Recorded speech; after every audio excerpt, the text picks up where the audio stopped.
किसी गांव में बूढ़े पति पत्नी रहते थे। वे बहुत गरीब थे। संयोग से उन्होंने जंगल में कंदमूल खोदते हुए एक बच्चे को जन्म दिया, लेकिन गरीबी के कारण बच्चे को वहीं छोड़कर वे घर चले गए। बच्चे के रोने की आवाज सुनकर एक चीता वहां आया और उसे अपने घर ले गया। वह उसका अपने बच्चे की तरह पालन पोषण करने लगा। वह बड़ा हुआ तो चीते को उसके ब्याह की फिक्र में एक दिन उसने लड़के से पूछा, कहो तो तुम्हारी शादी कर दूं। लड़के ने कहा, जो आपकी मर्जी। चीता गया और किसी लड़की के उधर से गुजरने का इंतजार करने लगा। आखिर एक लड़की आई। चीता उसे उठाकर घर की तरफ चल दिया। रास्ते में वह अपने पर काबू न रख सका और उसका आधा कान खा गया। वह उसे लेकर घर पहुंचा और लड़के से कहा, बेटे, मैं तुम्हारे लिए एक लड़की लाया हूं, जाओ एक नजर देख लो। लड़के ने देखा, अरे इसका तो एक कान आधा गायब है। वह वापस चीते के पास गया और कहा, पिताजी, मुझे आधे कान वाली लड़की नहीं चाहिए।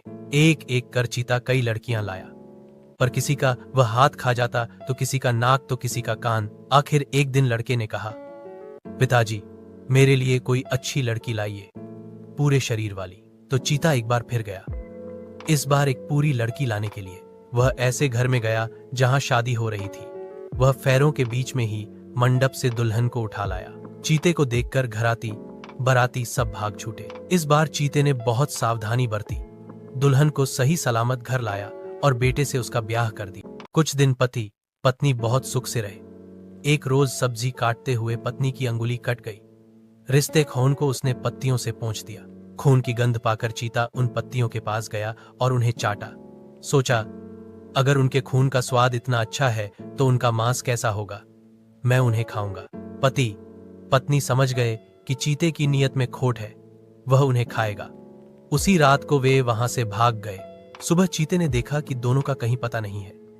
उनके पांवों के निशानों के सहारे वह उनके पीछे गया। पति पत्नी एक पेड़ पर बैठे थे और चीते की बाट जोह रहे थे।